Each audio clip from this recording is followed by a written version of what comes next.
Good morning everyone. It's 6 AM and उठते ही मैंने देखा इट्स रेनिंग सो हैविली। बारिश होने के साथ साथ बिजली भी बहुत ज़्यादा चमक रही थी। मौसम बहुत ज़्यादा ख़राब था, तो मैंने पार्क जाना कैंसिल किया और रूम पे ही बैठ के एक्सरसाइज करना डिसाइड किया। तो सबसे पहले मैंने मेडिटेशन किया एंड फिर प्राणायाम किया। आज मैंने ज़्यादा एक्सरसाइज नहीं की क्योंकि रूम में ज़्यादा कुछ एक्सरसाइज हो नहीं सकती और यहाँ पे इतनी ज़्यादा जगह भी नहीं है, तो मैंने सिर्फ योगा ही किया। पहले मेडिटेशन एंड प्राणायाम करके मैंने थोड़ा सा स्ट्रेचिंग की बॉडी की। बारिश इतना ज़्यादा हो रही थी कि बालकनी भी पूरी गीली पड़ी थी, बालकनी तक बारिश आ रही थी, तो इसलिए मैं बालकनी में भी योगा वगैरह नहीं कर सकती, तो मैंने रूम में ही डोर के पास बैठ के किया।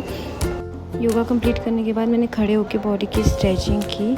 स्ट्रेचिंग करने के बाद मैंने कुछ सेट स्क्वाट्स के मारे और फिर मैं देन चले गई नहाने के लिए, बिकॉज़ ऑफ़िस भी जाना था। तो नहाने जाने के बाद मैं ऑफ़िस के लिए रेडी हुई।